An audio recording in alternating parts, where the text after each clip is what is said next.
सलाम दोस्तों, छा हाल आहे? वूमेन कॉर्नर सां गॾु अॼु तव्हांजे साम्हूं हाज़िर आहियूं। छा करे रहिया आहियो? यकीनन बोर थींदा हूंदव, छाकाणि त कोरोना वायरस पाकिस्तान में बि अची चुकी आहे इहा वबा।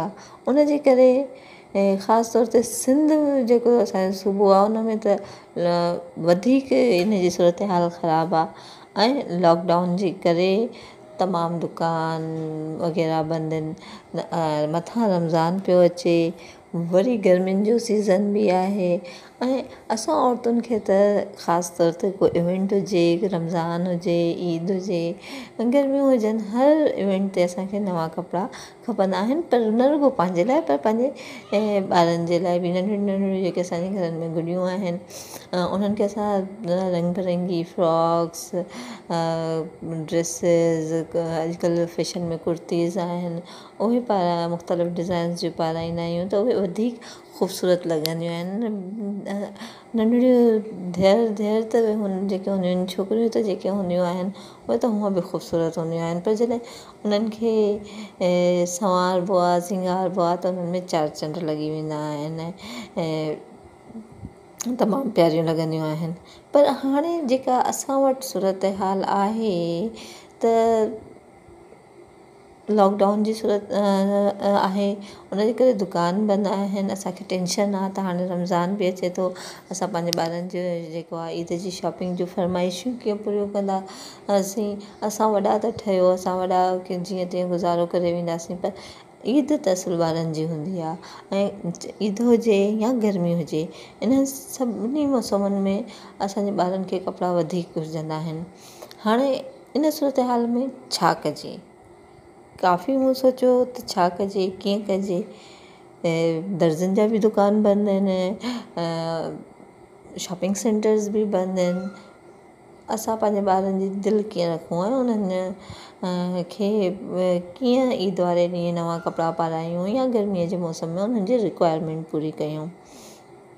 उन जे लाइ हिकिड़ो ई आइडिया मां तव्हां सां गॾु शेयर करणु चाहियां थी त असां लेडीज़ जेके आहियूं, अमूमन असांजा कपिड़ा त यूज़ कंदा आहियूं घणा, पर हुन सां गॾु जेके रवा आहिनि ख़ूबसूरत ख़ूबसूरत ॾाढा प्यारा प्यारा 3 पीस सूट में रवा हूंदा आहिनि ऐं उहे असांजो दिलि न आहे चवंदी त असां उहे कंहिंखे ॾियूं या उछलाए छॾियूं ऐं उहे असां महफ़ूज़ करे रखंदा आहियूं। अमूमन असां सिंधी औरतुनि जी त इहा आदत हूंदी आहे त जेके सुहिणा सुहिणा रवा हूंदा आहिनि या कुझु कट पीस वग़ैरह वठी ईंदा आहियूं ऐं रखंदा आहियूं त इहे वठी अॻिते हली कमु ईंदा कंहिं टाइम ते इनखे असां ठाहींदासीं। त असां उन्हनि शयुनि खे हिन वक़्तु यूटिलाइज़ करे सघूं था। मां तव्हांजे ॾाढो कुझु ॿारनि जे फ्रॉक्स जो डिज़ाइन्स शेयर कंदसि, उहे तव्हां ॾिसो, पसंदि अचनि त ओड़ा ठाहियो। जेके असां वटि बचियल रवा आहिनि या असां वटि कट पीसिस आहिनि ऐं असांखे थोरी घणी बि सिलाई ईंदी आहे या असांजे घर में कंहिंखे सिलाई अचे थी त उन्हनि जे ज़रिए असां पंहिंजे नंढड़नि ॿारनि जा कपिड़ा ठाहे सघूं था, गर्मियुनि जा बि।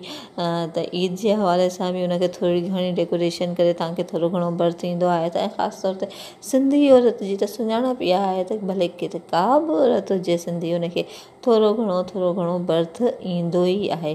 इहो शायदि असांजे नेचर में आहे, असांजी सकाफ़त आहे त हर सिंधी औरत खे उनजी माउ जेका आहे जॾहिं उहा नंढी छोकिरी हूंदी आहे, ॿार हूंदी आहे, त उनखे तालीम सां गॾोगॾु थोरो घणो हुनर बि सेखारींदी आहे त वक़्तु अचण ते कमु अचे। सो असां उन्हनि रवनि खे, उन्हनि कट पीसिस खे यूटिलाइज़ करे सघूं था, न रुॻो पंहिंजे ॿारनि खे गर्मियुनि जे हवाले सां ऐं ईद जे ॾींहं जे हवाले सां उन्हनि जी प्रिपरेशन कराए सघूं था, पर पंहिंजे पाड़े ओड़े जा जेके ग़रीब माण्हू आहिनि, जेके अफोर्ड करे नथा सघनि, उन्हनि जे ॿारनि खे बि ईद जे ॾींहं जो गिफ्ट ॾेई सघो था। ईअं न रुॻो असांजा ॿार ख़ुशि थींदा, पर असांजे पाड़े ओड़े जा ॿार बि ख़ुशि थींदा ऐं पोइ ॾिसिजो त उन सां असांजी दिलि केतिरी मुतमइन थिए थी ऐं असां केतिरा ख़ुशि थियूं था। ज़ाहिर आहे हीअ सूरत हाल अहिड़ी आहे त जंहिंमें असां ॾुख सुख वंडे विरहाए खाईंदासीं।